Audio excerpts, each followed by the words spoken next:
Good afternoon, everyone, and welcome to the Reporting Sustainability Views from Southeast Asia. This webinar is brought to you by the Reporting ASEAN Program Sustainability Series project, hosted by the Probe Media Foundation and supported by the Heinrich Böll Stiftung Southeast Asia. We are happy to have all of you here from around the world and around the region with us today on Zoom and also on Facebook, on the Facebook platform. My name is Yasmin Mapuwatang. I'm the Executive Director of the Probe Media Foundation, and I'll be your moderator for this afternoon's webinar. Thank you. Sorry about that. Reporting ASEAN is a venue for discussion of current news and issues around regionalism, including ASEAN integration, and highlights voices and views from within Southeast Asia.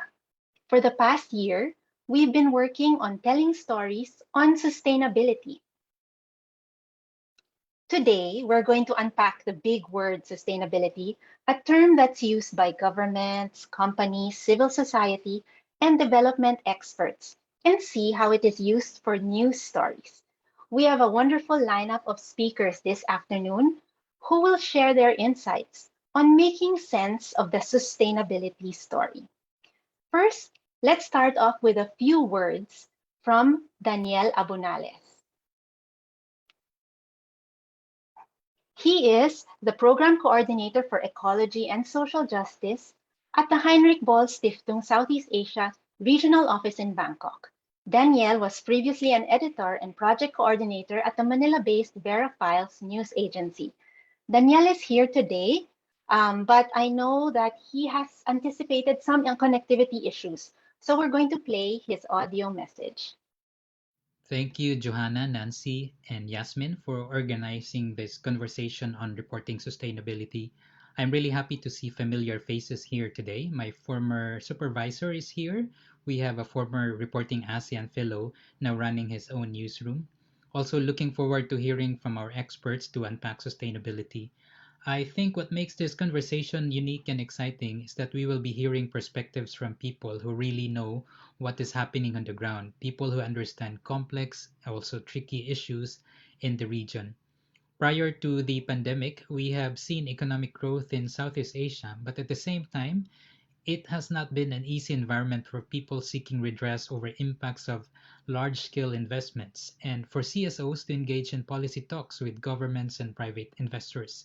HBS recognizes the critical role of journalists reporting on environmental and social justice, but as we all know, the region is also not the safest place for them. Since last year, we have been hearing recovery plans from different national governments. The words green recovery and sustainability are always there. There have been conversations within our network about the need to ensure that the concept of sustainability really applies to all and not just become another business model by few elites. HBS is thankful to Reporting ASEAN for organizing this conversation, unpacking the word sustainability. Hopefully, the kind of sustainability narrative we put out for the public is something that is really inclusive. Thank you, and really looking forward to the discussion later.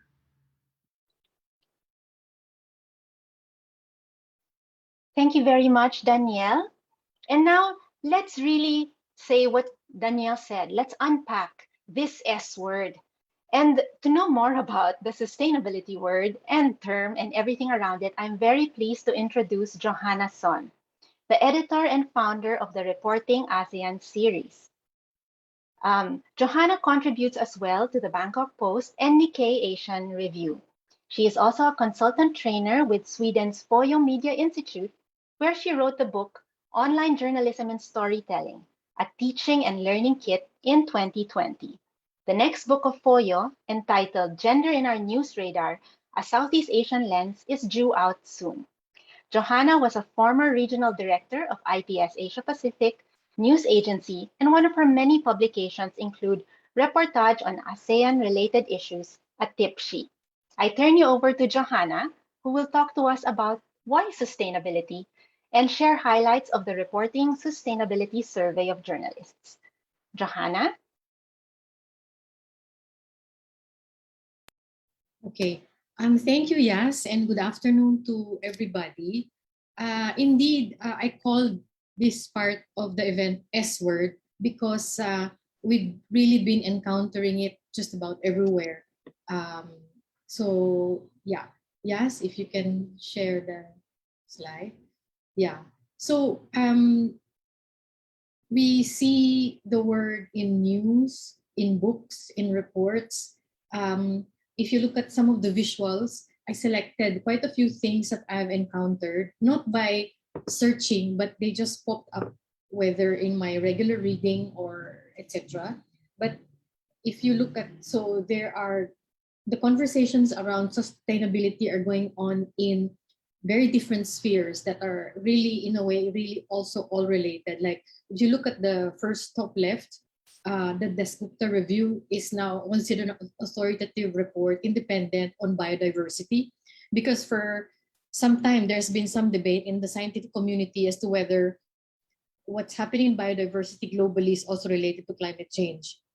Then they're also being discussed sustainability, climate change, deprivation of rights, loss of community land, forests are also being discussed in, if you look at the top right, it's a series called The Wisdom of Trauma. So you have people who work on doctors, mental health people, who talk about basically it's a chronic long-term stress that the planet is under and which affects communities, indigenous communities, for example, and people like us who spend too much time in cities, for example. And then it's also discussed in the spiritual field. So here it is a rather new publication that I saw, which is attributed to the Vietnamese monk Thich Nhat Hanh. It's like Zen and like the planet's life, basically. And then the last photo uh, is one of the richest persons in the Philippines, Jaime Ayala, and he talks about basically a newer, kinder form of capitalism that needs to come out uh, given our experience with the pandemic. So it shows you, I think, that sustainability is not just a narrow term, neither is it only existing in the environment beat, as we say in news, or in the social and cultural beat as well, but it crosses many of these things. So it's wide, much wider and much deeper, and has a lot of connections inside. At the same time, I think like the word development, maybe it is a bit too wide for some journalists and for many people. Like you could you could interpret it maybe in different ways or put different meanings to it or find it like a long trip from that big S word to a particular story idea that, for example, you will finish in a week. And then it's you find it also in the products that we buy now in the container. Sometimes they say, and then organizations, NGOs, companies, they put now on their websites also what their sustainability footprint is. Companies have sustainability officers, which things that didn't exist before, and also obviously it is a keyword in development and activist civil society circles these days. It also clearly crosses physical and sectoral, what we like to call boundaries.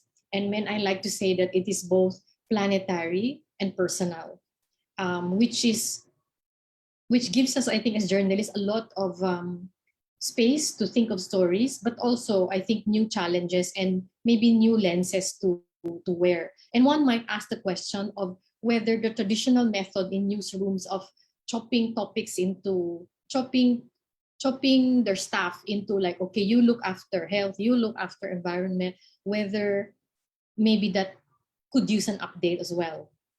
So in the next slide, so we have a big word, but I think there are also bigger questions in terms of news. And these are some of the bigger questions I think that actually we in effect also ask in our stories, but also help us at the back of our minds generate some of the stories maybe that will help our audience put meaning into what's happening, maybe ask their government to do something and understand their world better. And I think many of the issues that we come across now relate to how we see ourselves in relation to the living world and the planet that we live in, or some will say the planet that we are of, right? Is it uh, that the human species are like the, how do you say, so-called a dog, so that everything exists for us? So are we owners or are we custodians? um, do animals, does the sky, does the sun, does the soil, is it there for us? So I think that's part of the bigger questions that need to be asked these days, as we revisit life as we have been living it in over the past decades. I think especially since the Second World War. In many cases, some people say that this pandemic is our Second World War. So I put the phrase nature deficit disorder. I came across it in a book that I'm reading called Phosphorescence. And she talks about the fact that actually this disorder exists, and that it is increasingly a problem among people like us who live in the cities. And we've associated urbanization with progress and development. But what it has also done is to bring human beings away from, as we are discovering, more of our natural environment. So the term is called, I found it interesting, nature deficit disorder. And then I think, apart from the relationship with the living world, there is also how we define progress. How do we define development? Should we go, and how do we go beyond economic growth and GDP? And then how do we integrate this into what we learn about the pandemic, or the post-pandemic period, which has not really started? And I think there's an even bigger question, which is, can we be exempted from the law of nature? What is called the acquisitive, and in some cases is called the patriarchal, actually, way of means of development or view of development, is that how to get the most by putting the least, and that's supposed to be economic efficiency. But I think now we are looking at like some of these bigger questions. The images that I put here show some aspect of it. It's not just the natural world. There's also what we happens to us, climate migration and climate refugees. And the last slide is something I found just on social media, but I think very clearly shows the difference in perspective. So what at one point we might call progress might actually mean destruction from another end. So if we step back, it's kind of like if you thought of the planet as one system with many countries, yes, and many communities, it has come out of the balance has been wrecked, basically, right? And in medical terms, we have a term called homeostasis, which is that you're performing at optimum level because the ingredients inside are all working. But now clearly this is not the case. And as in the case of a human body, there is dis-ease, as we say. So next slide. For stories, then, I think, what does it mean? I put here like the different translations of the word for sustainability in different languages to show that we do have these in some way.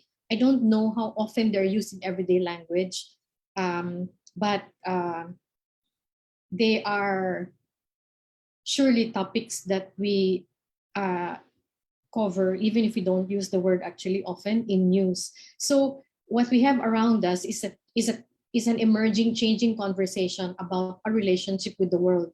And I say it's not just a story because we are documenters in a way of history, right? And one day, today is going to be history. But obviously, if the planet disappears or gets in real trouble and systems collapse, there is not us as storytellers as well. So I think our homework is also to discover more of these new conversations and new concepts that are coming up, such as we come across what is called climate anxiety, which is real. There are professions called health geographers, which are people who look at health and disease and factors in their environments and in their locations, both physical and social, including social settings. And then there are acoustic geologists who try to follow where nature sounds are left. and it's basically silence. Silence defined as having no human sounds, which they are saying are increasingly difficult to find. So these are basically reflections of attempts, I think, to connect issues that we may have thought of separately before.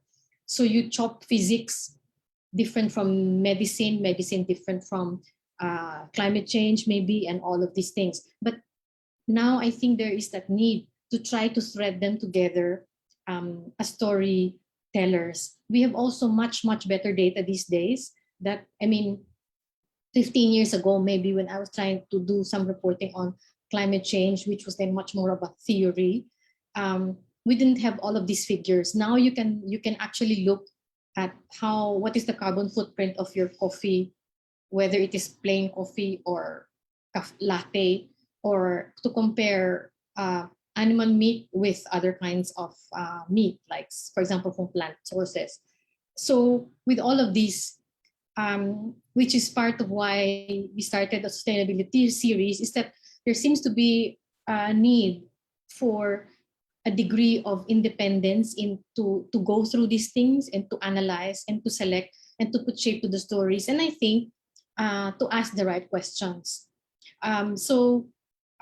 Before going on to ask the right questions, I thought it would be good to look at how journalists actually process the concept sustainability now in news.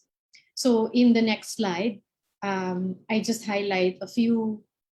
There are several questions to the questionnaire that we sent out, but I just chose a few. You see some of the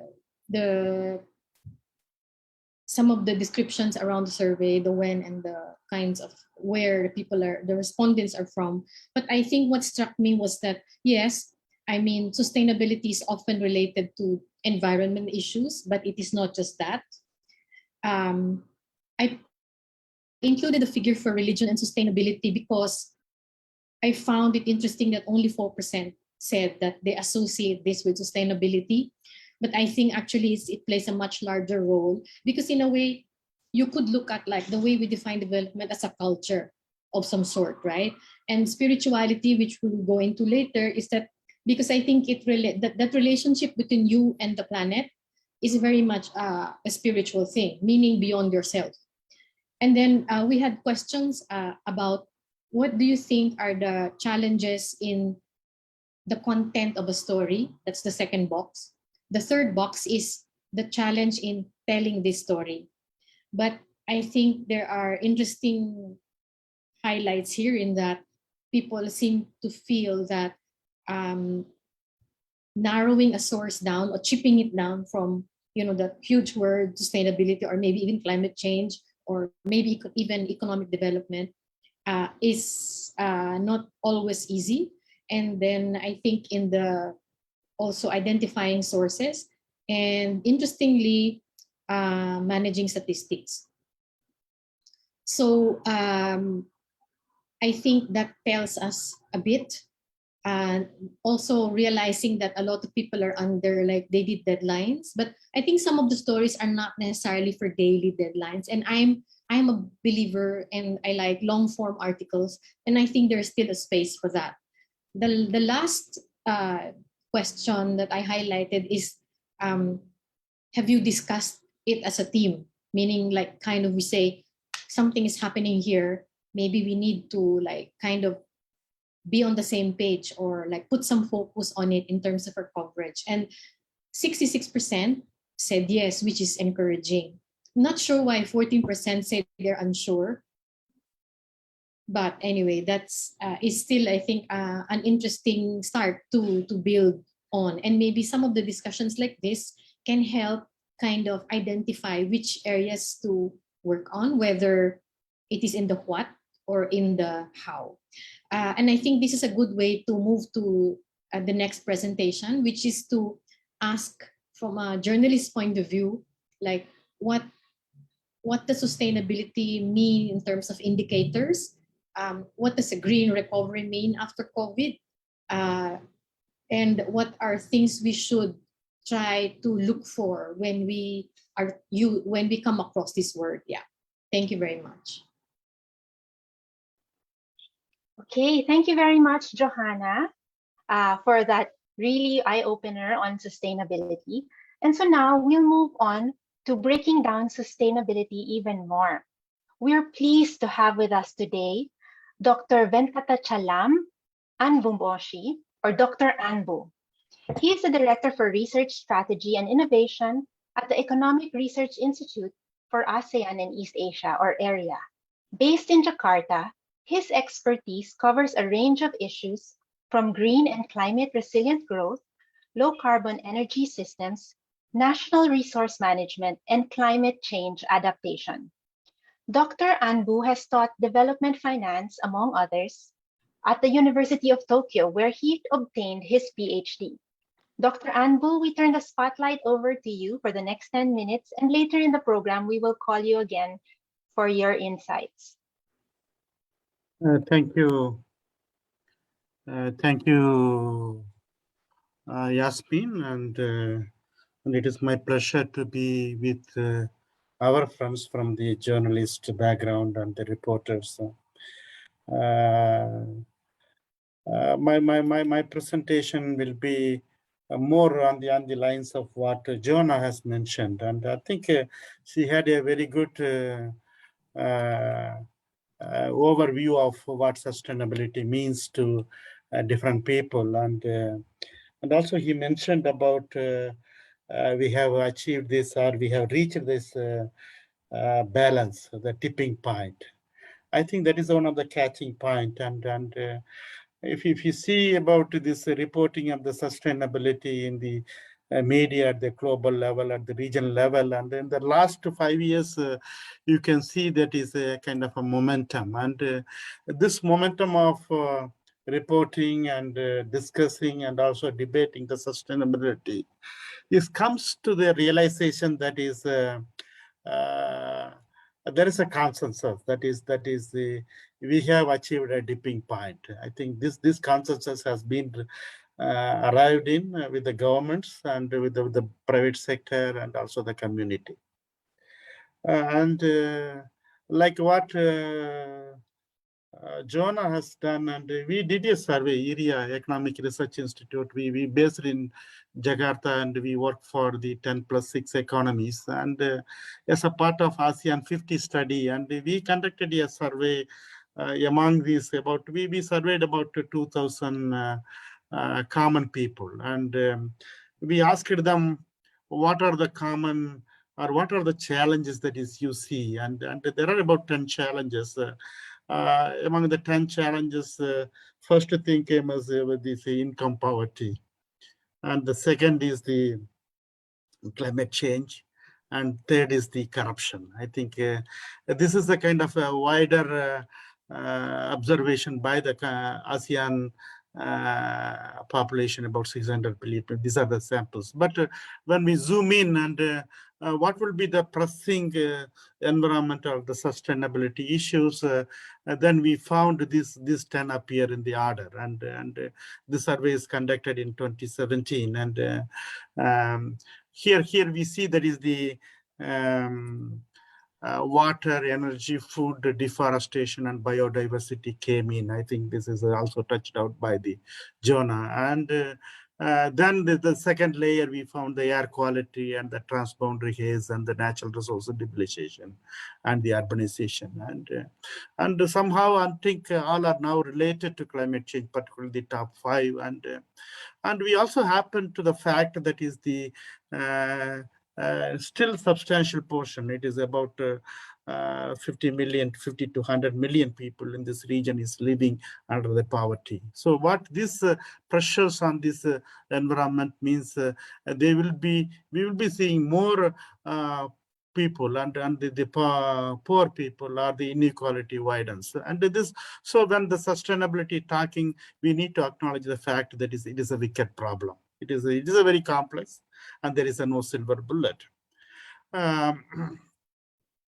On the other hand, if you look into this region, and this is a kind of how our socio-economic landscape will be looking in, for example, in the 2040. And here we found we will be having more number of people. I think that these people are coming from mostly now from the middle class. Okay, this middle class is bulging up. And these people, and we will be living in more prosperity. And the more prosperity means they will be imitating the lifestyle of rich people. And that means we need, see, there is a more need for the resources, including that energy and the other resources.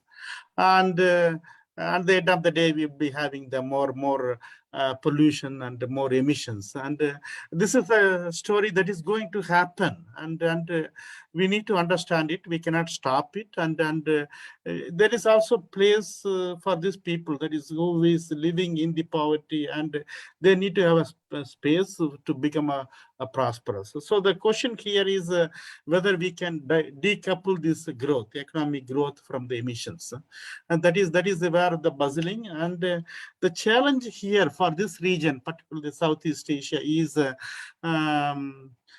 here we do have a problem. I think it is touched upon by the Jonah, and we do have the natural resources problem. This is, we can say it is the first generation of the problems. And the second generation, we have this kind of pollution and the air pollution. We do have that kind of problem also.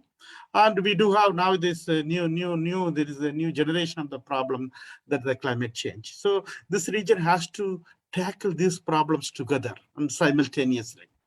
If you take into these advanced countries, they did it in a phased way. They solved the first generation problem, then they moved into this second generation, and then now they're struggling with the third generation.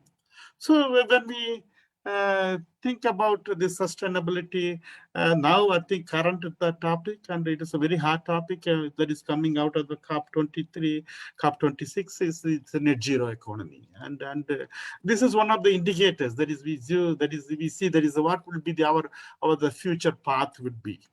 And this is the future path will be, and we wanted to see then there is a kind of a carbon neutral economy where we produce the carbon, but also we absorb it and we achieve it. And here the talk is when we can achieve that kind of a net zero economy. It is 2050 or it is 2070 or at the end of the century.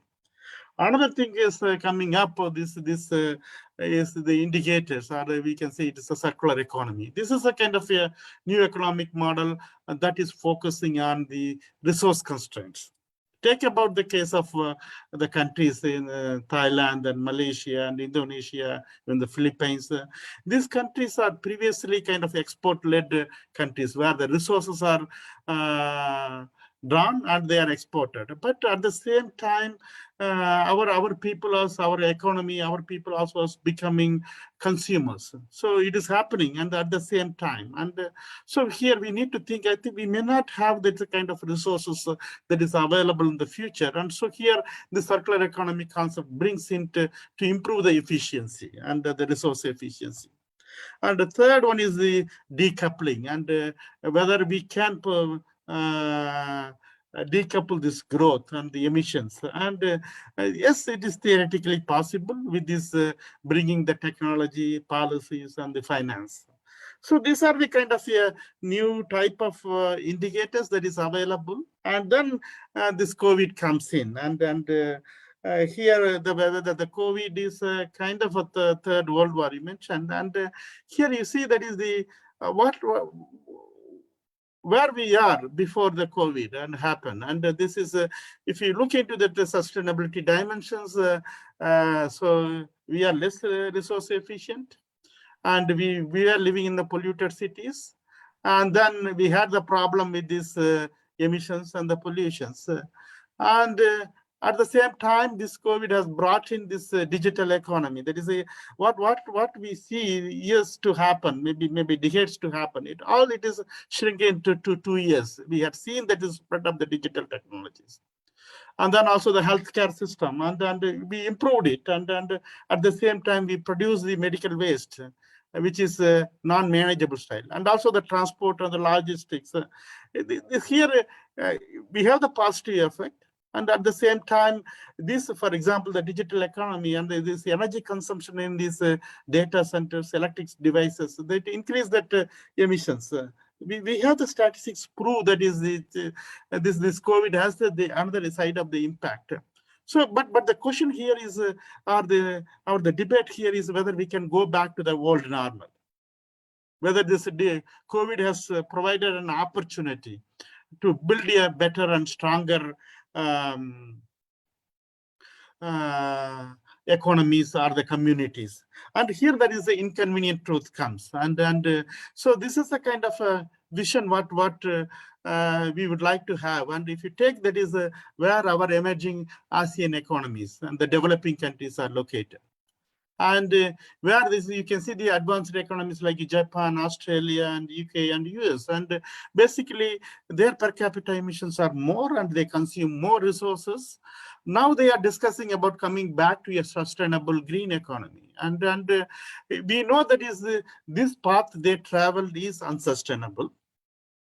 And we know that is if you combine together, as a world community, as a humanity, where we are going, maybe we are going into a risk of collapse. And if we continue to help, and here, but what is the question here is what would be the pragmatic discourse and for the emerging economy, whether we commit the same mistakes and come back, or now we can rectify our path. And here that is the dilemmas where the sustainable development goals, the Paris Agreement, and this ASEAN Comprehensive Recovery Framework comes in. And here we need to change that indicators. And economic growth alone cannot be an indicator, and that would be resultant in the per capita emissions.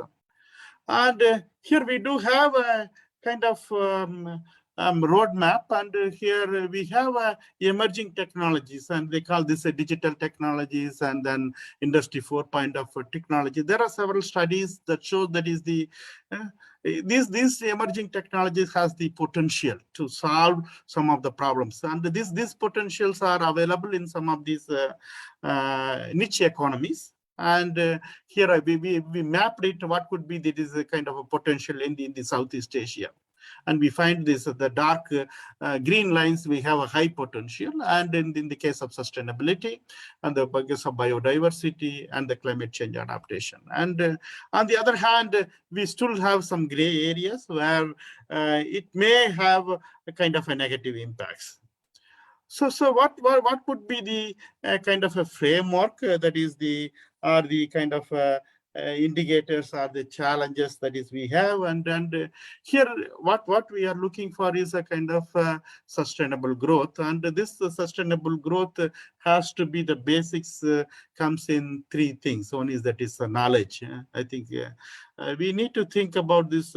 Knowledge is the power. I think it is a tool to change this community behavior. It is a human behavior, and this knowledge has to be based on the technology and the finance. And here we see a kind of increased role for the private sector, and I think that is what we see. Most of our reporting, we see there is a kind of private sector as a culprit, and that is a part of the story. But at the same time, most of the sustainability solutions has to come from this private sector, and because they have the technology and they have the finance, and without they act, and I think our struggle for the sustainability and will be a kind of battle lost. And that is very much we need to have a deepened understanding and how to engage them. We know there are reluctant players, and we know there are brainwashers and the greenwashers, and at the same time there are innovators. They are providing the sustainable solutions.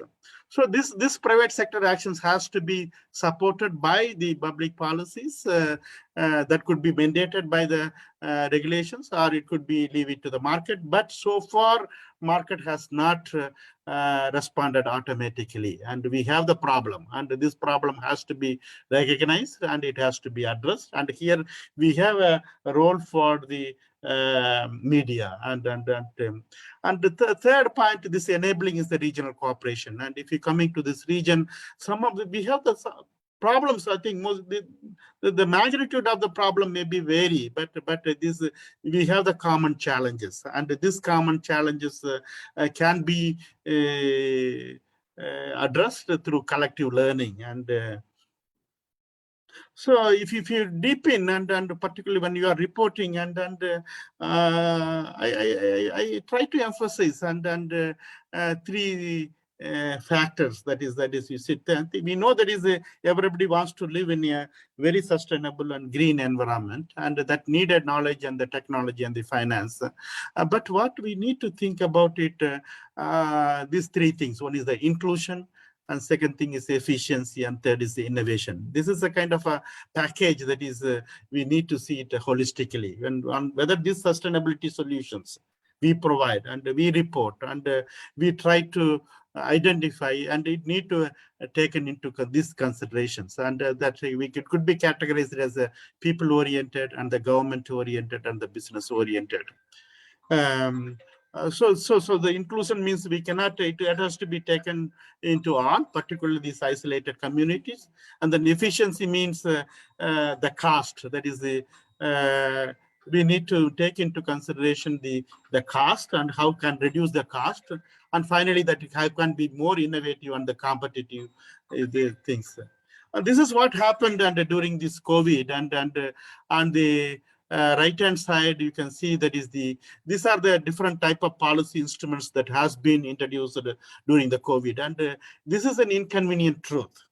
I think there is a lot of rhetoric and in the at the national level and at the private sector level and also, and if you think, and we can classify three type of policy instruments that has been happened, and some are support. Most of the policy instruments are during this COVID period, particularly this emergency and the recovery period, is to more on the health and the economic recovery. That is natural, and we cannot omit or we cannot neglect. Where there is at the same time, some policies has supported, and some policies also have the negative impact. And then we see this stimulus packages, this economic recovery packages.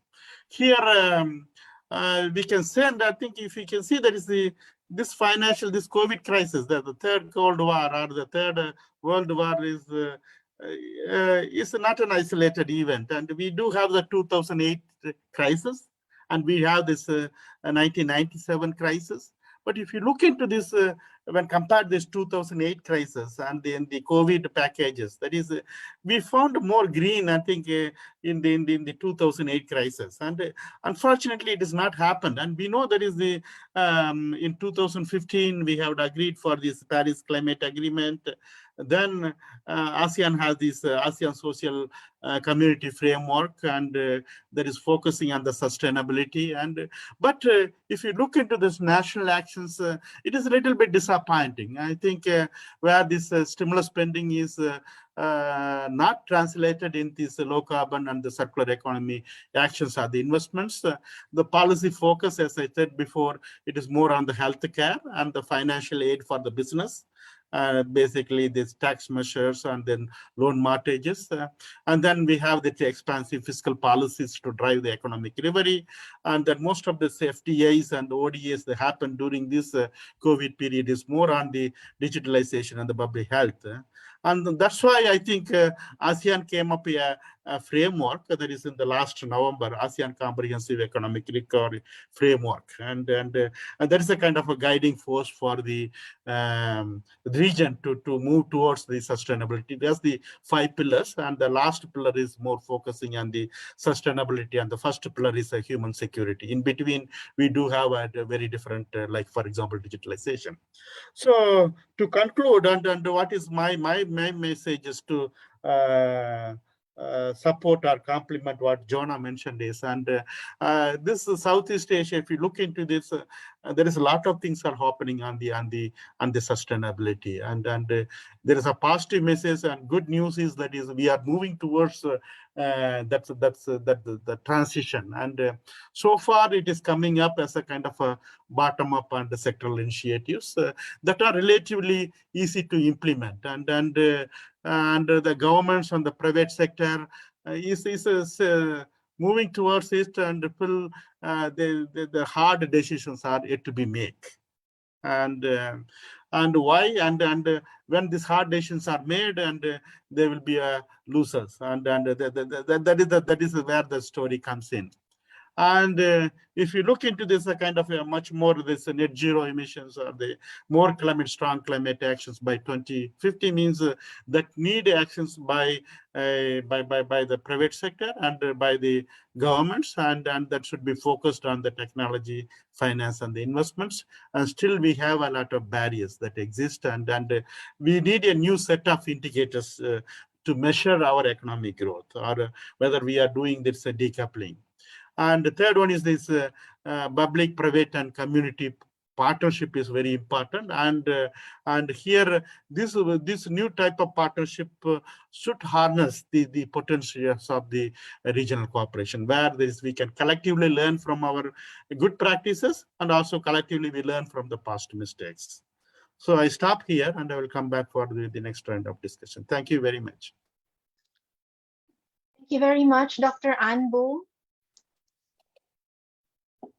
If you have any questions for Dr. Anbu, we will take them later, and also for Johanna. As Johanna mentioned here on the Zoom chat, if you do have any questions, please type them at the Zoom chat or on Facebook chat. And we'd love to hear your reactions, comments, or any other insights that you might have. And we'll have a discussion a little bit later. So now we've had the first 2 doses of sustainability. It's wonderful insights and messages from Johanna and Dr. Anbu.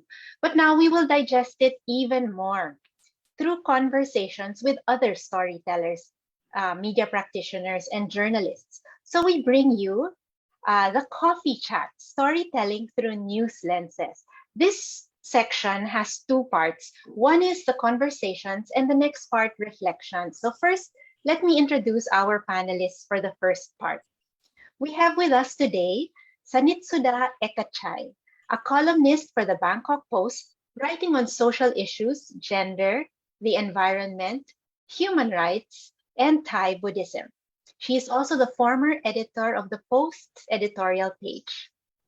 We also have Saupal Nisai, the editor-in-chief of Cambodianist, an English news site of the Tmai Tmai Group. He is among the contributors of the Guardians of Angkor, which is to be published by Tmai Tmai soon. We also have with us Yvonne Chua, or Bon, and she's the Associate Professor of Journalism at the College of Mass Communication, University of the Philippines. She's also the author of the digital portion of the annual Digital News Report published by Reuters Institute for the Study of Journalism. Yvonne teaches fact-checking, coordinated the Check.ph, a collaborative fact-checking initiative of academic and media partners in 2019 for the 2019 midterm elections in the Philippines. And we have Le Chan Tin, who is studying design for games and animation at the FPT Multimedia School in Vietnam. He is currently on his gap year from his journalism studies at the University of Social Sciences and Humanities in Ho Chi Minh City. Then after this portion, we will proceed to a reflections portion. And we will have, and joining us in that portion is Ms. Sharon Shia, a senior fellow of the ASEAN Studies Center, or ISIS, at the ISIS Yusof Ishak Institute. She is the coordinator of its Climate Change in Southeast Asian program. She is also the coordinator of the ASEAN Studies Center. Her research interests include climate governance and the rule of law in ASEAN. A former associate director of the National University of Singapore Center for International Law, Sharon has also worked with the National Environment Agency and the Ministry of Foreign Affairs. After Sharon, we will listen to a few more words from Dr. Anbu once more. And this chat will be hosted by Johanna. So if you have any questions, as I mentioned, or reactions, please message it through our chat or on Zoom or on Facebook, or you can open up your microphone later on in the program. So Johanna, I pass this on to you. Yeah. So thanks again, Yas. So here I'd like to start by talking to the storytellers. Let me start with Nisai from Cambodianist. So now that we've heard ideas from Dr. Anbu, wanted to know, in your newsroom, have you discussed sustainability as such, and taken a pause basically and say, wait a minute, maybe we need to talk about this, or how are we going to cover this? And what has that discussion been like? And what did you hear about both interests and challenges? And yeah, for newsrooms like you. Yeah. Thank you, Johanna. I think this very important topic that we all discussed over the past year, I think, in the term of sustainability. But the problem is that I think there are multiples when it comes to discussing sustainability in newsroom. I think it's not just us, but there's at the newsroom as well when it comes to this issue. Because my newsrooms, most of the journalists are young, and of course, in order to discuss this issue, you need specialization, and you need not only well, passion is the key, and another one is that you need sufficient knowledge to understand what. Of course, sustainability is quite complex at some points, technical, and also. The first thing you need to understand is that the concept, the definition, and then you can incorporate into the story and find the angle. And when I discussed with my reporter, that is the issue. Only if I spend my time explaining, that can be linked not just environment, but every aspect of society that linked to sustainability. Okay, that involve more about editor, as well as those who bring in this idea to the young reporter. So it's new concept, of course. It's more technical, it's more scientific related thing. And also you need passion and also sufficient understandings among journalists to get the story linked to sustainability. That's what I think the most important when covering sustainability issue, climate change, for example, and economic sustainability, social sustainability, even cultural, you mentioned in your slide, that the most important thing as well, but we haven't discussed it much. Nisay, how about from the perspective of local language media? I mean, in Southeast Asia, local language media is still the main type of media. So I was wondering whether there were issues about pseudoscientific terms. So I think I read an observation somewhere about during COP26 or ahead of COP26, like are there even translations in local languages for many of the terms that we read? Net zero, for example, things like that. Yeah. I think the ministry and some key institutions try to get the story the key term into our local language, but they still remain limited. But most of the time, because I used to do it myself, because I used to be a former climate tracker and also fellow, and also I used to cover COPs in the past. So it's just like a part of me when it comes to COPs issue. So we tend to consult among ourselves, for example, like UNFCCC. So how can we translate it into Khmer, carbon neutrality? So in our language, what should it be? So we discuss among ourselves, but there's no specific translations in a formal term that should be used in the newsroom. So it depends on media practitioner and those who have relevant experience to discuss and find a term to describe that. And I think it remains far from the normal people when it comes to COP. It seems like it's far away. It's about policymakers, it's about diplomat discussing, negotiating things, but they don't actually know that it involves a lot of about their life, their aspects of livelihoods, the impacts that they will face in the future, the younger generation. I did myself. I wrote a story, just like a curtain raiser articles about the COP26, what is going to be discussed there. What was going to be discussed there, and what should be the results after that. I think it remains less interested for the general public, but that we still remain hopeful that one day more people are going to understand that. Because we need them, we need their understanding, we need their participation, because you are the one who press policymaker to uphold all the pledge they make at the forums.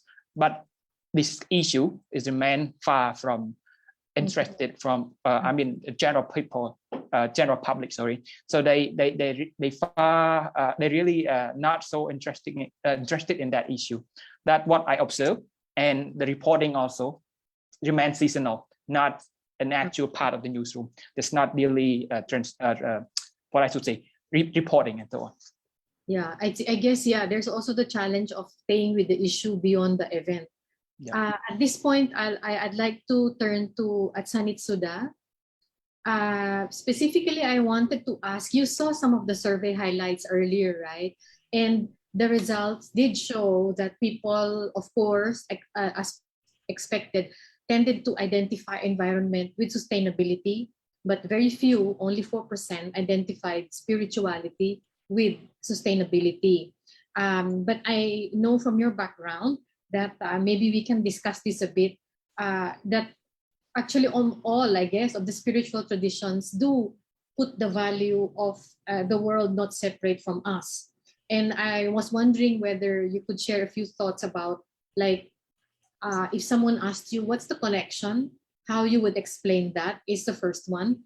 And second, whether you have share the same opinion as Nisai, that people maybe tend to find it a bit too theoretical, maybe, and cannot, or that connection to daily life is not something that is always obvious. Yeah. A very big question, spirituality. I think even the young generation nowadays, they are becoming more interested in spirituality, not religion, not organized religion. And it's very easy actually to relate to them through the language of spirituality and connected it with sustainability. But we don't need to use the word sustainability, because sustainability is what is the enemy of sustainability? The enemy of sustainability is the government policy that exploits the natural resources and oppress the people. It's the same problem with top-down development. It's the big business. The big business are enemies of sustainability, and excessive consumerism is the enemy of sustainability. So when we talk to people and we talk about consumerism culture, the way of the culture that we use in the disposable culture and all that, they can relate. They can relate with this, with how we use the natural resources and how we conduct our life within and without. It's very easy and the young people are very, very conscious about environment, of climate change. It's easy to talk to them about this issue much more than with the older generations, you see. So I think there's no question about that. And the challenge is how how the news desk, the newsrooms filled with older people understand this, and how to make the young people understand that having your own bottle of water is not the solution to climate change. It's just one, it's much more than that. And how to analyze, how to understand the big picture, and then see yourself in what level of analysis, of what level of solutions that you can do.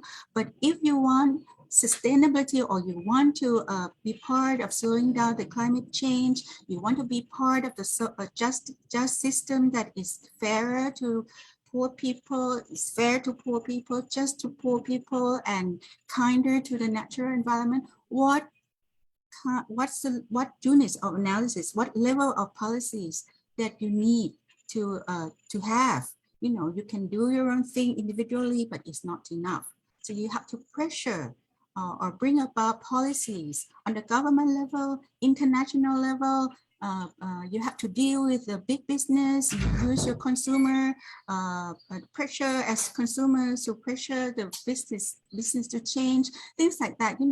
So if we understand the big picture, we can talk to our audience, I think. So this is what I think. And what is your second question, Joanna? No, actually, I am like going somewhere else, but I wanted to ask a different second question, if I may, which is like the other part that I have been asked as well is like in the middle of COVID, there have been several analyses around the better recovery, right? And how do you make a better recovery? And one of the factors in the recovery is a gender responsive recovery. And that's one thing that has been asked is what is the connection with gender? And I mean, there are many gender effects, risks, and impact of the pandemic, I think. And it also has to do with the quality of that. It's part of defining what is a better quality recovery instead of going back to the old normal, which Dr. Anbu had mentioned. So maybe I just wanted to ask you, like, in the same way I asked about how do you connect spirituality? If somebody asked you, can you explain to me how gender makes for better and more conscious and more aware or more awakened kind of recovery? It's very important. I don't know how to explain, if you don't know, if people who ask me don't know the answer, it's just like, where have you been? You see?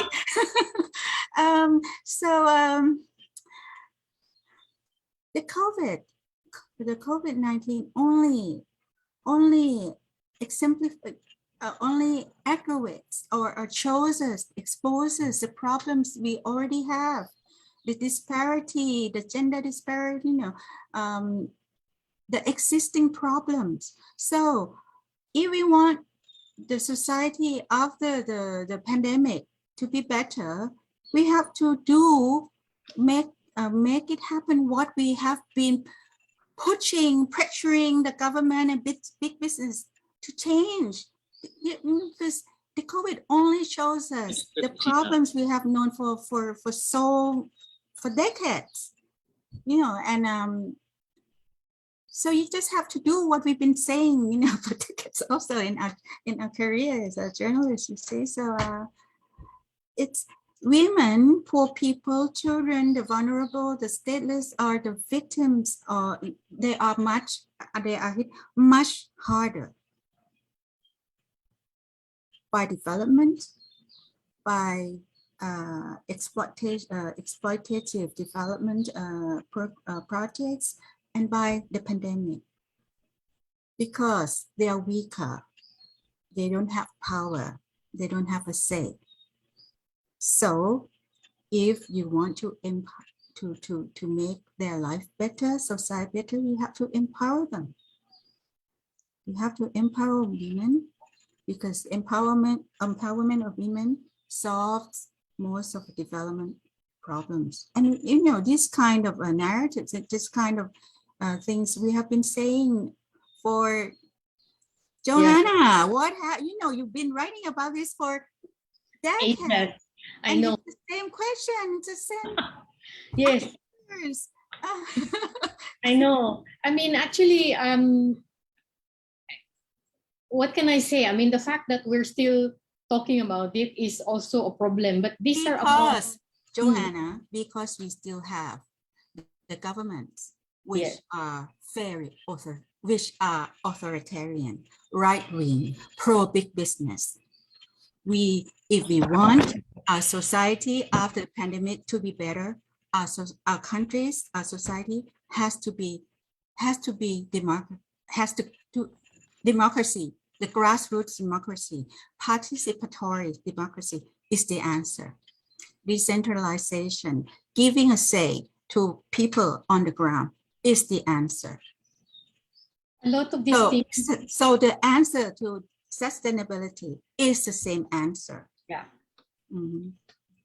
A lot of these things are actually what you might call pre-existing conditions. Remember that word that we used a lot at the start of COVID-19, right? So these were, we are experiencing this in like a turbocharged way, I think, given the problems that we see today. I also, just on gender, I came across a report which I think it is quite interesting that they looked at the number of the proportion of women in COVID-19 task forces globally and by region. Of the 5 countries in the world, Asia's percentage is 14.14%, and that is the lowest among all the countries. Yeah, the next one is Africa, and Africa has 20%. So, I mean, that's one way of looking at it, but kind of one way of bringing out that representation is also important. No, remove the also. Representation is important. And I think in today's world, we're talking about gender, inclusion, diversity, and human rights and respect, together with sustainability. These are big conversations that are going on around us. And I think that hopefully this is enough, or more than enough, or we need to heed this wake-up call. So I'll come back to Sanitsuda again later. But so far, I mean, Nisai and Sanitsuda and myself, we are kind of more on the text part of storytelling. Yeah. But next, I wanted to move a bit to like another way of dealing with the story, which is probably visually. Yeah. So here I wanted to bring in Chantin. Yeah. Who is our youngest person, and so maybe we're all kind of saying younger people in reference to people like you. Yeah, but I invited Chantin because I think it's true, like Sanitsuda said, we don't, a story on sustainability, like I say, a story on gender doesn't need to have the word gender, neither does it have to mention the word sustainability. It's really the ideas and the storytelling that matter.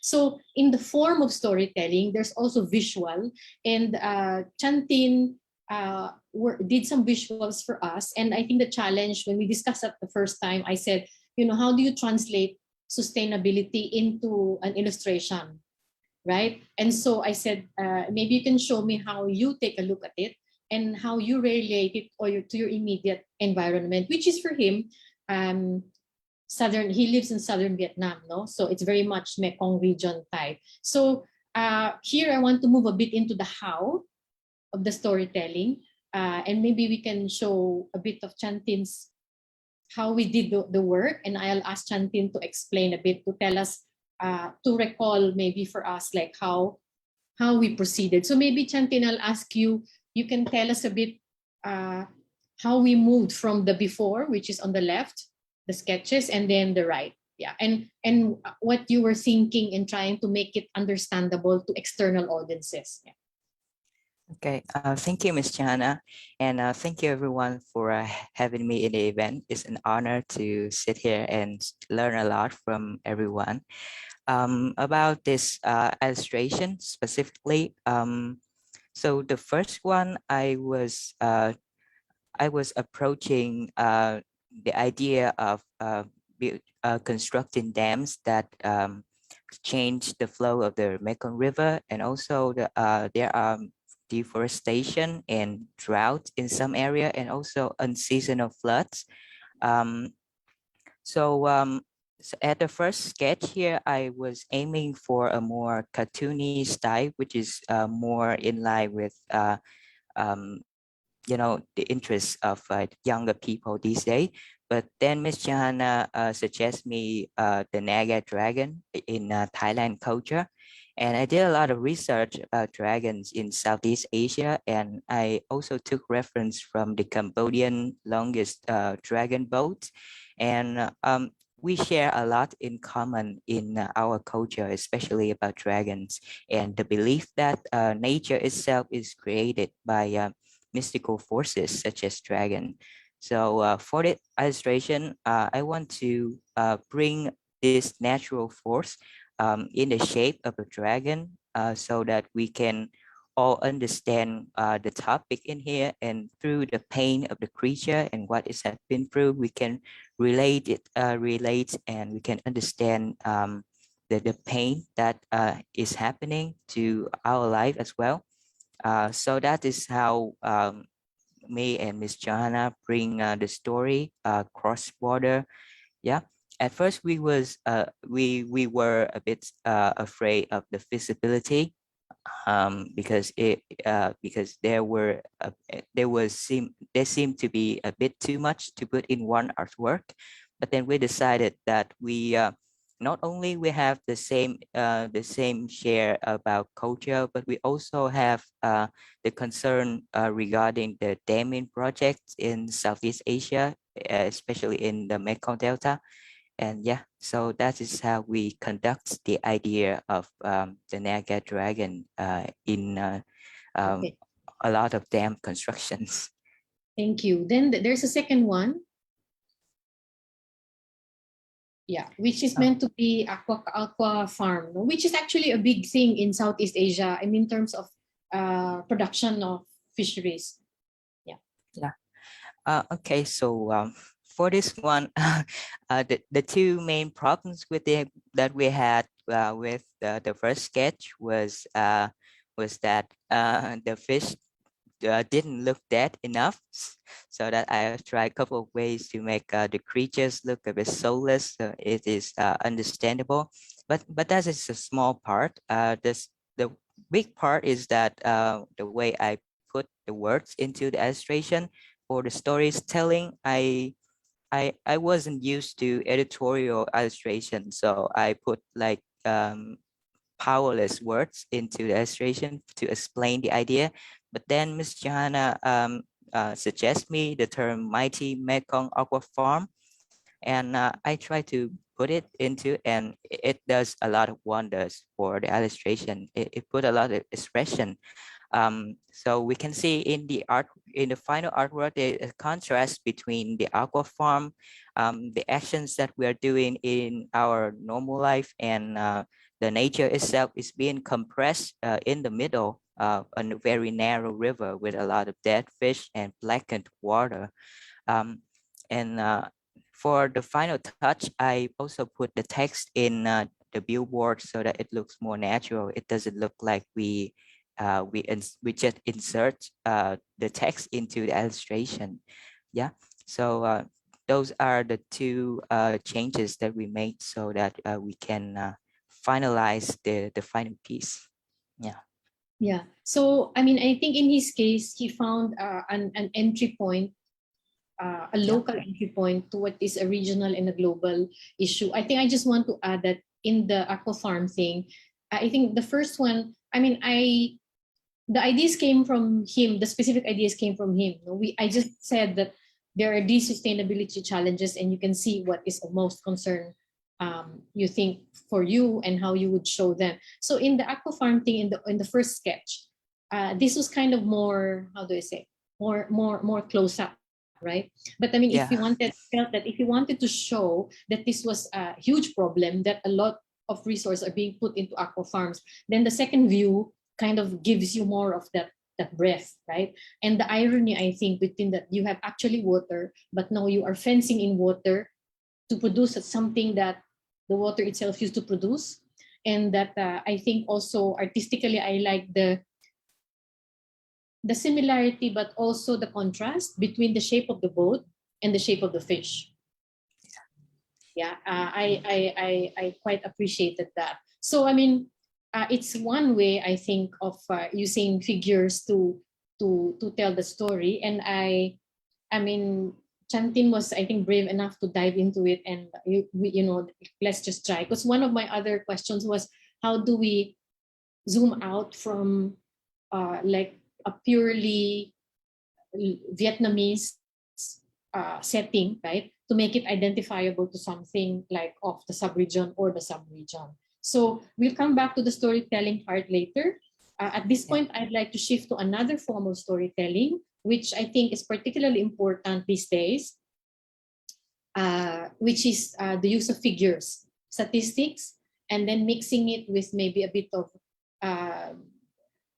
visual, no? So we try to combine a bit of the bigger things. And for this, I wanted to talk to Yvonne Chua, who is from the University of Philippines. And so we work together on a couple of data sets across some time now. But I think I wanted to ask her about a topic that many maybe journalists, or should I say, also a lot of text journalists have a bit of a problem with, which is the statistics are not for me, or like I'm scared of the statistics, or like, oh, it's figures, I'm going to run away. So first, maybe before we get to the data visualization part, I wanted to ask Yvonne, both as a person who does database and as a professor of journalism, yeah, whether there is this, you know, how she's encountered this perception or this fear in quotes. Yeah, Yvonne? Thank you, Johanna, and thank you everyone for having me. That's a very interesting question because I've been running the basics of data journalism for some time now, both as seminars and in class. And the biggest challenge is really for journalists and journalism majors to overcome their fear of math, their aversion to math, what we call the numerophobia or math phobia. But you know, the COVID-19 pandemic has also shown us that there is no escaping statistics. Overnight, we were turned into not just health journalists, but also data journalists. So we have to really acquire that skill set in order to deal with the deluge of data and make sense of it. Now, we really need to move past that math anxiety, because our aversion to math has caused us to disregard the importance of incorporating relevant and meaningful statistics to storytelling. It has actually prevented us from making accurate, reliable computations and comparisons, and we even make numerical errors in our stories.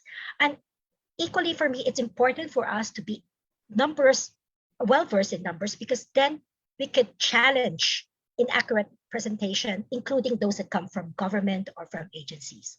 You know, at the minimum, I believe that newsrooms should see to it that journalists learn or relearn basic strategies of analysis. And you know, this is simple. They're from counting, doing totals, computing proportions, percentages, rates per capita, the correct use of mean, median, modes, or simple correlation. That's really one of the biggest challenges. And one thing I noticed while I do training on data journalism is when I skip that part because I wrongly assume that journalists can do the math, then it's really terrible because the journalists just freeze in their tracks. They don't know what to do. So, you know, letting them relearn or just a review of math. It's also important for them, you know, to slowly introduce them to working with spreadsheets. In order to better handle statistics, you really need to use that, because it's a powerful but simple tool, and often working with spreadsheets is considered as the entry level to data-driven reporting. And just one last point that I would like to suggest to journalists is to also learn the fundamentals of data visualization. I think what many journalists don't realize is, or what they think about data journalism is, we deploy data visualization at the end of the story writing production stage and use it only for our storytelling to package and present the data. What they forget is we should use data visualization to also help us analyze the data. This allows us to spot trends, patterns, relationships that tables can actually obscure. For example, while working on our table on fish and seafood consumption, it's this voluminous table that we're looking at, data from the 1960s. And you really can't tell the highs and lows of the consumption for 10 countries or 11 countries for that matter, using a table alone. But you know, things just change when you plot them onto a line chart. Not only do you see the peaks and troughs, you realize that, for example, one country that used to be the top consumer of fish and seafood in the 1960s is now just number 8 in the region. And guess what country that is? It's the Philippines.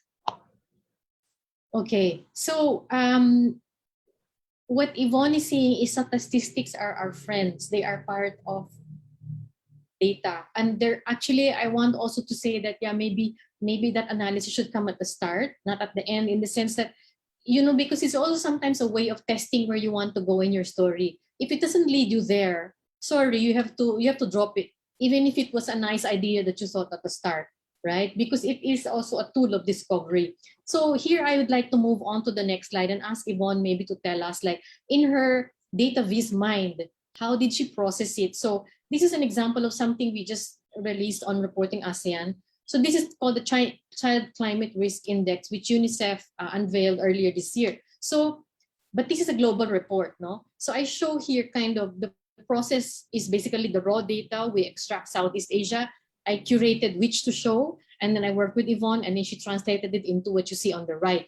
So maybe I'll ask Yvonne, like, so I when she gets raw data like this, like, how does she decide which kind of presentation or which kind of perspective might work? Yeah. You know, the joy of working with Johanna is we have the same mindset. When we see a report, the first thing that we look at is there also data that will back up the story? Is there data that we can develop into a different story? So in that sense, when we look at the set of data, we know right away what we're after, because one, in this instance, it's ASEAN. So we think of the region. We know right away that our audience is the region. And that's what we, latch onto right away. Extract all the data about Southeast Asia and start doing comparisons. But, we also are aware that, the differences should be remarkable enough in order to visualize them. So we need to know first, just like any good storyteller, we need to know the purpose of that story. What story are we telling? What is our key message? And then from there, just like any good storyteller, we choose the appropriate structure, the tone, and the length. It's no different from data visualization. So like I said, since our audience is clearly Southeast Asia, the visualization that we try to get is the ones that would show comparison across the region. And we've done that, whether it's COVID-19, whether it's nurses, so quite a number, we've worked on that. And usually when we're thinking of comparisons, there are various chart options that are open to us. There are maps, there are bars, bar charts, area charts, tables, line charts, you name them. But it is, the training of a good data visualization, or for good visualization, is to know what is the most appropriate chart. So we've debated this a number of times. Why are we going to use a map if the map doesn't quite show the varying shades that would illustrate the difference? So it just muddles the issues. Let's abandon the map and let's just go for a chart. For this instance, for the Child Climate Risk Index, because we could see the different levels of severity, or the scores, the vulnerability of, then we saw it fit to use what we call a choropleth map. So you'd see different shades.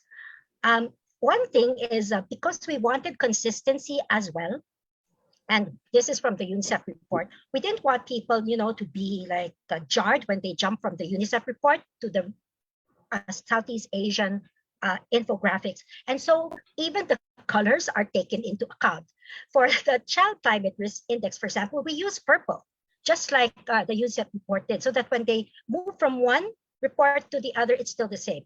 For the climate and environmental shocks, we use brown, just like UNICEF did. So there is really a purpose. At the same time, we also often discuss this a lot of going, coming back and forth with Johanna. Like, we also take into account, like, some readers will automatically or will be able to interpret this map right away, but some are still more comfortable with tables. So we also cull the numbers where it's easy for the reader to understand. Just at a glance, they could see the table. But in this instance, like I said, there was remarkable differences across the values. So we decided to create a heat map. So you will see the values, and at a glance, you'll see, of course, the darker ones represent the more severe cases. So that helps us a lot.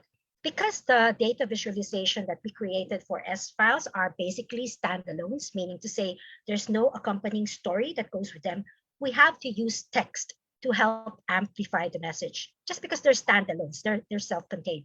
If it had been accompanying another story, we probably would have reduced the number of texts. But on the whole, we really do try our best to apply good design principles, data visualization, especially keeping the visual simple and easy to understand. Yeah, I just wanted to add that for the Child Climate Risk Index, so from the sustainability point of view, we're bringing together child vulnerabilities, whether in health, education, vector disease, and then we're bringing together environmental risks. So since I was talking about like connecting the dots that way, so maybe later on we can show you the link here on to the section where you can see them. That this one again, the CCRI. So I'll come back to Bon again later, but for now, let me just show you the second set quickly, which is on the fisheries one that she mentioned. So the fisheries slide, we don't need, I just wanted to show you what the global set looks like of data and then the regional one. The idea really is to, in the source, which is One World in Data, which is a global analytics database. I chose fishing because, I mean, it's very Southeast Asian, and then they had a lot of data that's per country, and I wanted to show fisheries not just as the fish. So now you see on the right that it's if it were a prism, you have, if you look at the fishery story this way, it's very different from looking at it as like only fish catch, right? So you look at seafood as food, as a protein source. What's the carbon footprint in it? How many people work in that industry? How much of our seas are protected areas? Very low, actually. And then production and consumption. So that gives you a much more layered picture, I think, of one issue that of many stories like this. In the fisheries part, they also talk about maximum sustainable yield. And it was very interesting because you can go, for example, tuna, which is now better, they said globally, but they assign the value of 1 for sustainable. And beyond that, then you should be worrying kind of thing. So back to the definition of sustainability, in the fisheries aspect, the database was explaining it as a way of fishing at an optimum level that you can feed your people, but you do not kill the resource to the point that the next generations don't have enough. So that is sustainability, like from this point of view. Yeah, so I think this is maybe we can wrap up here for the news part. And at this point, I wanted to bring in our content people compared to the news people, yeah, which is Dr. Anbu and Sharon. I'll start with Sharon a bit, maybe, because her institute had done a survey on how people view climate change. Because climate change was in the news recently, and we very much identify it, I think, these days when we see sustainability. So I wanted to ask, the survey that Reporting ASEAN did was among journalists, right? Also, among the questions we asked was, how important do you think it is? Most people chose important and extremely important. So I wanted to know, like, what the Southeast Asian public showed in your survey, Sharon? Hi, Joanna. Thank you to Reporting ASEAN as well as Probe Media for inviting me to this session. So we've run the survey for two years now, and actually for every year it's consistently high. People display their concerns about climate change in rather elevated levels. And one of the top findings of the survey is that it's quite clear that the climate crisis is no longer talked about as something in the future, but that it is something that is happening now as a very clear and present danger. So within ASEAN, about 81.3% of respondents feel that floods are their greatest impacts that they are suffering. And this is followed by a loss of biodiversity. And then the third most important impact to them is the sea level rise. And I think that is quite evident, especially for countries with low-lying deltas, such as in the Mekong region, and also countries with coastlines, long coastlines, they do feel that that's an imminent threat for them. So I see that you have got a slide there about the worries of climate change. So, well, the first question that you asked me, clearly majority, 70% claim that it is a serious and immediate threat to them. But also in the same survey, we found that 25% of people feel that only 25% say their national policies are aligned, whereas the majority, 75%, feel that it is not aligned, which means that they feel that the governments have not been paying sufficient attention to the problem of climate change. Yeah. It's interesting to me that it says 38.7% were unsure. Is that an information gap maybe, or they don't know how to judge maybe?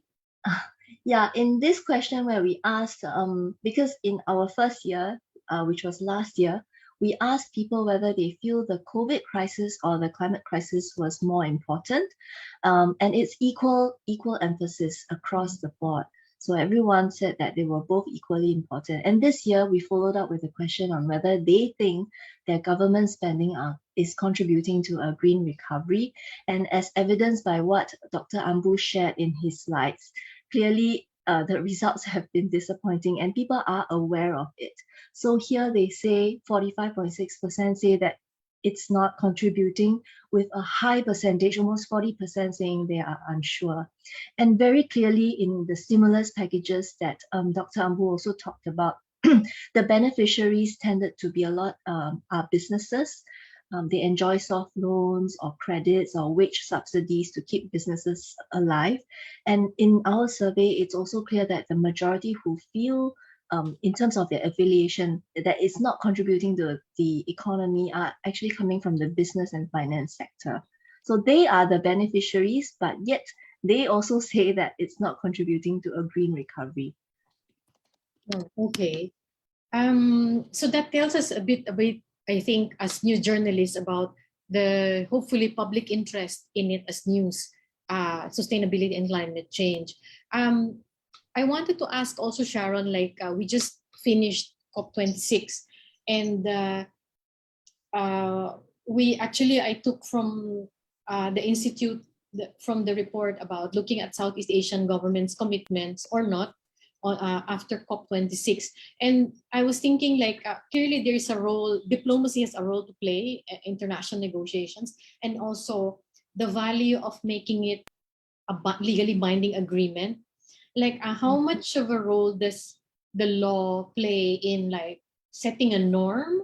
And also, on the other hand, how do you balance this with, I mean, obviously, if you look at this checklist, this list, some countries have a problem committing so overtly to something. At the same time, there's probably a bit of, or more than a bit of realism there, that they know they can't do it, even if 2050 sounds nice as a figure for, carbon neutrality. I think Thailand is 2060. I don't know about Singapore, but like, you feel this pressure to commit more, but they're also not ready, not willing, or a mix of both. Yeah, how does that work?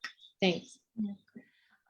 So actually, I like to remind everyone, it's a collective goal to limit below 2 degrees and well below 1.5. It's collective, meaning the entire world globally should work towards that same goal.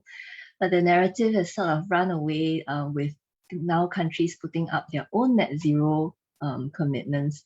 And as you know, in the debate, for those who follow COP debates, the developing countries do feel that they still have not achieved the level of progress that they desire to see. And that's always been like a major pain point, with India and China leading the pack, saying that they need to have a chance to be able to develop. And to be fair to them and to their population, they do need to also deal with other challenges, which are well encapsulated in the UN SDGs, eliminating poverty, ensuring there's equal access to education, justice, and so all of that we have been talking about in this webinar, which encapsulates your very big S word, right? So in terms of the law and what you've shown there, those are actually new climate pledges that countries have made.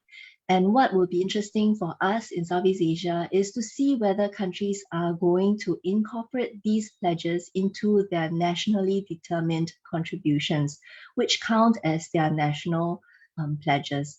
And in some parts of the world, countries have actually legislated them, their pledges in law. It's a small but growing number of developed countries that have propagated their climate commitments in law. In this part of the world, unfortunately, we have not seen countries putting it in a set of hard law, but rather countries have incorporated bits and pieces of their commitments in policy positions, in papers and statements. Very commonly across Southeast Asia, most countries have what they call a national climate policy, which incorporates, their NDCs, their NAPs, National Adaptation Plans, their NAMAs, and so on. So it's a kind of like a hodgepodge of everything that they feel that they can commit to. And so back to your comment about whether there's a sense of realism, yes, I do think so. I think governments are wary about overcommitting and under-delivering. It might be easier to say under-commit and over-deliver. So that's where, that difficulty is. Also, a last point, the role of the private sector is actually very important. And it's evidenced in the survey results that we have. People do place quite a lot of hope and optimism in the private sector to take action. And to be very honest, I do see that the private sector has been moving much faster than governments in the region. The danger, which we talked about earlier in this webinar, is whether they will be greenwashing. And I think that aspects of greenwashing is everywhere. Whether it's about sustainability or net zero or carbon neutrality, there will be some players out there that will, jump on the bandwagon and get a free ride. So it's up to civil society and journalists like yourselves to, write up stories that tell your consumers how to look out for these signs, how to assess independently the data that's presented to them. Thank you. At this point, maybe I'd like to invite a comment from Dr. Anbu. Like, as a news consumer yourself, like, what maybe do you think you'd like to read more about? And anybody can jump in, actually. Yeah.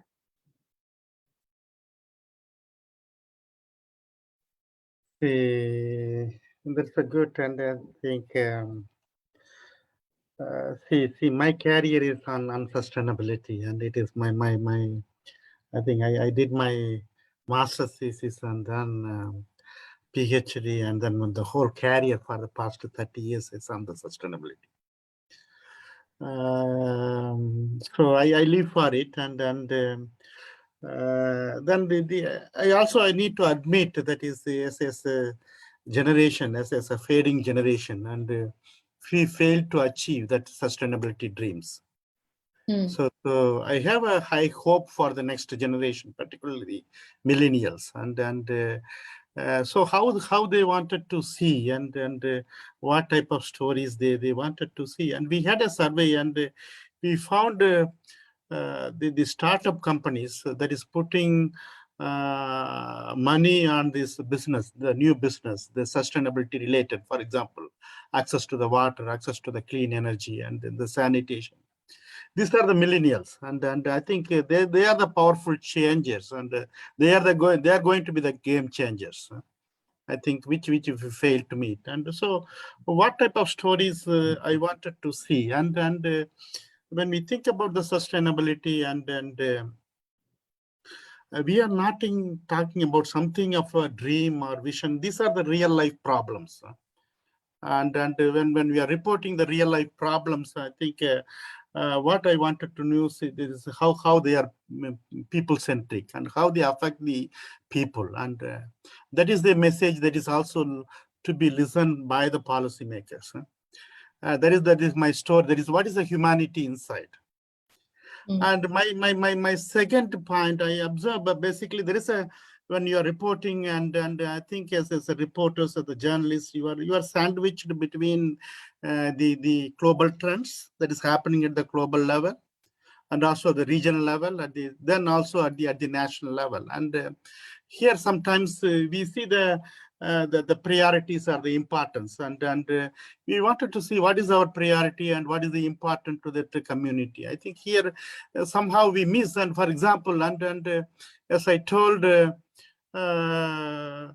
we find kind of now I think after the COP26, the media is full of climate change. I think I accept it, and now this is coming to the threshold point and where everybody is talking about it. But at the same time, we do have the pressing problems of for air pollution, and some are related to climate change and some are not related to the climate change, local protection problems. And also we do have the first generation problem like deforestation. So try to have a mix, and then when you are reporting the stories, and also when we are making the case for it, and we need to be differentiated, we need to be prioritized. This is what I wanted to see.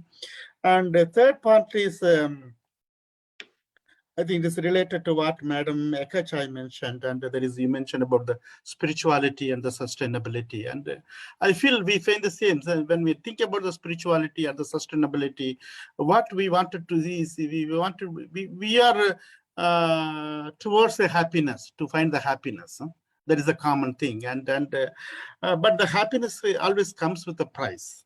And this is the, whether we are as a citizens, as a government, as a business, we are willing to make the cost, and we are paying the price for it. And unfortunately, it is not the case. And here we need to say that it is happening in Japan, and it's also happened in Germany. And for example, when we conducted a survey on how willingness to pay, we know there is a climate change interest, but whether you are ready to pay for it now. And when they say it is not now and maybe later, and then it is a rich there is to pay for it. And here there is the how we can change it. I think that is also another focus area, that is where the reporting community and media can bring it. And that is who is going to pay for it, all these actions. Whether the polluters or the international community or the local governments. And these are my three expectations. The one is about the expectations about more about the youth, and second thing is bringing a balance in reporting these different sustainability issues, and third one is the economics of the sustainability. Thank you.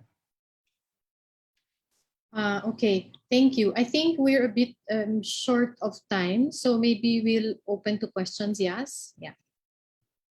Yes, thank you very much, everyone. That was a wonderful discussion, and I wish we really had more time to bring in more thoughts and insights. But we'd like to entertain some of the questions that came up in the discussion. There's one from Therese Torres, and maybe Johanna, you can help me farm out to who should be answering this question, or maybe one of you want to answer it.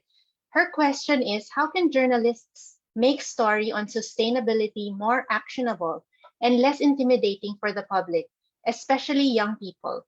How can citizens be encouraged to go beyond living a sustainable lifestyle and play a more proactive role in engaging with government and big business? Sorry. Yeah. Two questions, but very interesting. Yeah. Maybe Mitsuda. But she's saying, how can we make it more interesting? But then Sanitsuda was saying that maybe the problem is only with us, the oldies. No. I think we should make our story relatable, and we should talk. The readers care about people. So we write about people. People like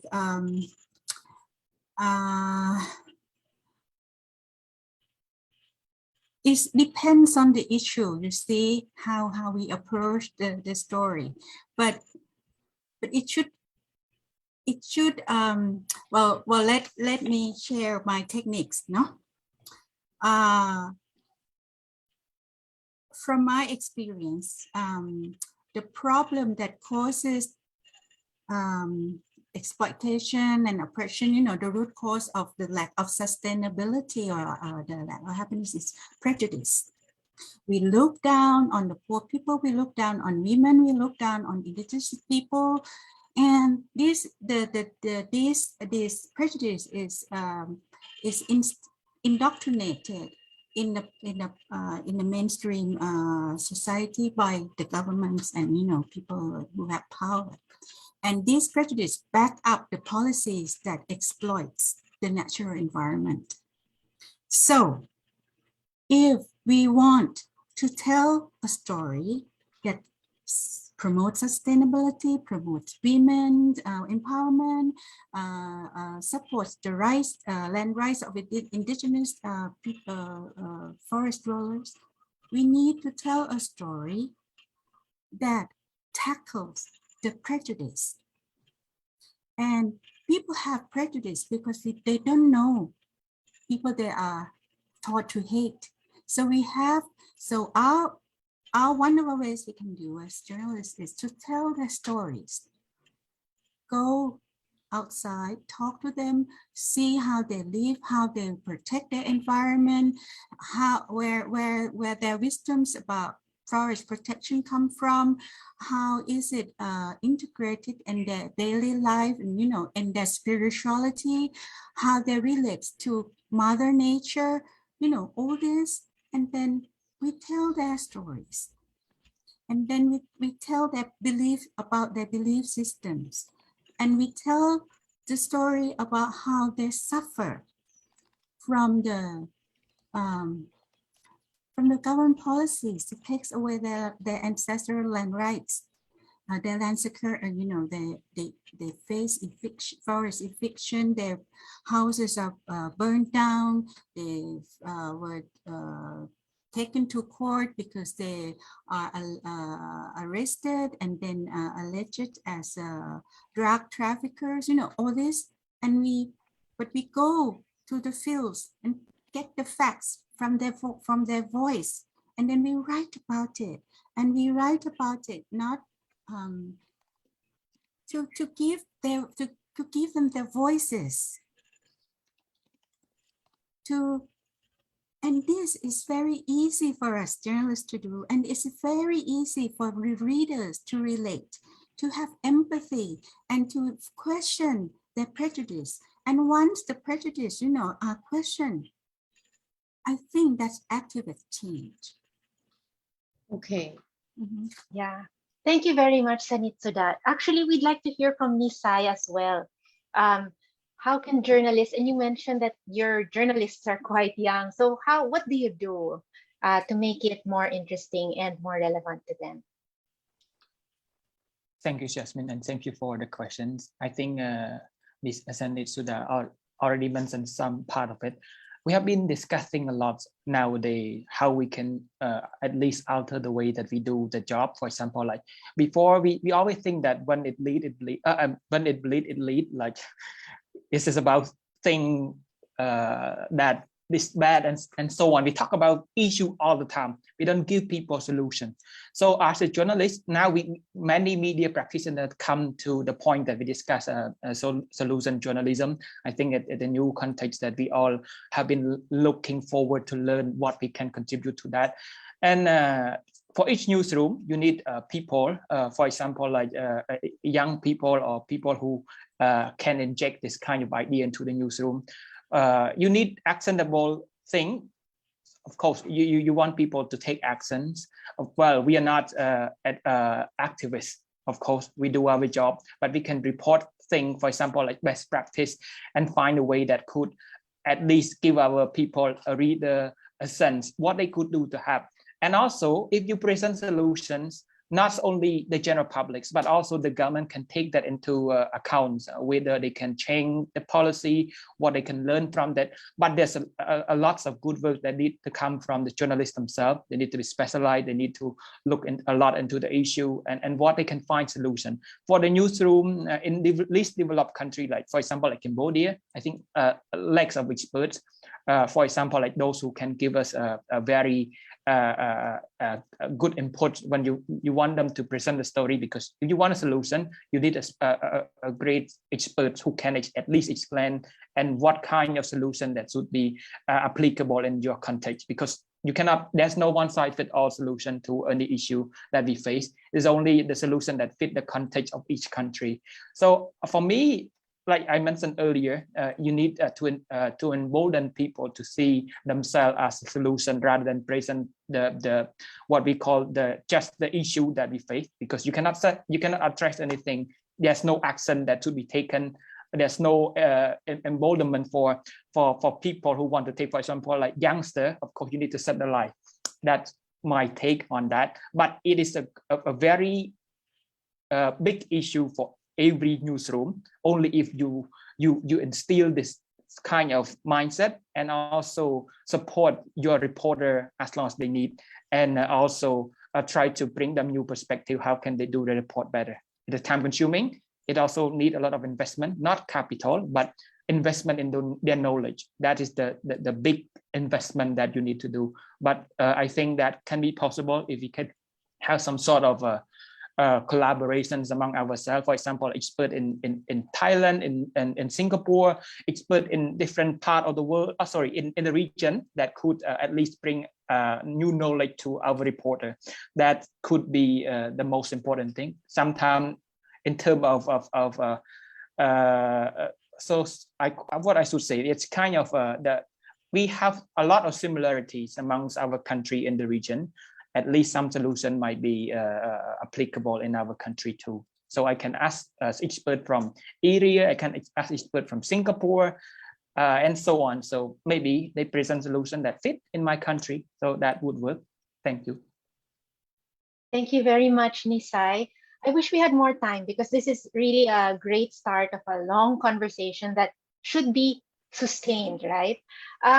But we'll close this panel portion, and then we're going to move on to concluding thoughts. And I'd like Johanna. So first, we'd like to thank everyone here in this panel: Nisai, Bon, Sharon, Chantin, Sanitsuda, and Dr. Anbu. Thank you very much. And Johanna, of course, for leading everyone in the discussion.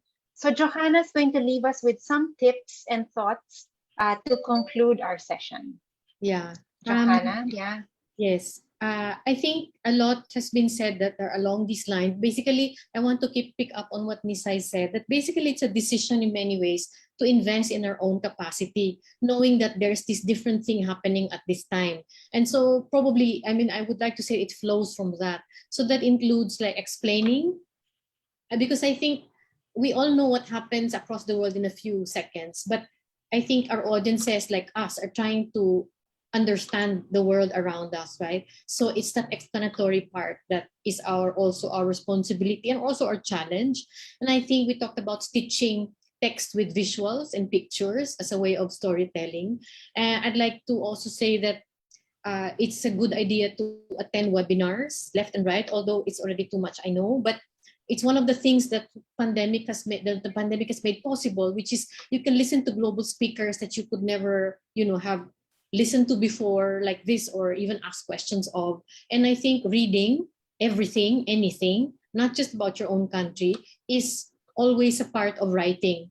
To me, they go together, because even if I were reading something about the US, so let's say the tornadoes that we read about in Kentucky, right?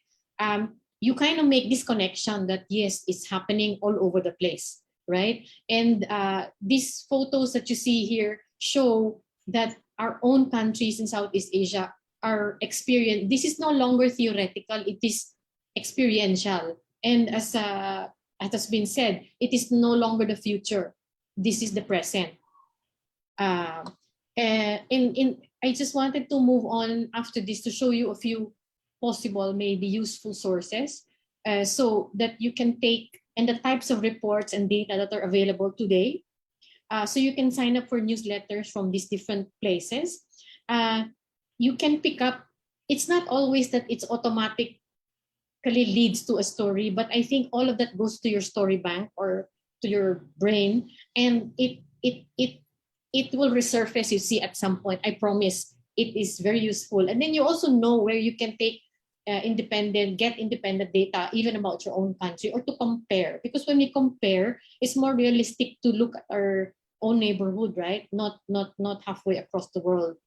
Finally, since we were talking about storytelling, I just wanted to show a bit more of the visual part of some of our contributors. So this is Tina from Cambodia. So her entry point is Tonle Sap, because it's very Khmer, right? And she looks around the problems, but also about maybe what could the future look like and the responsibility that's in the young people's hands.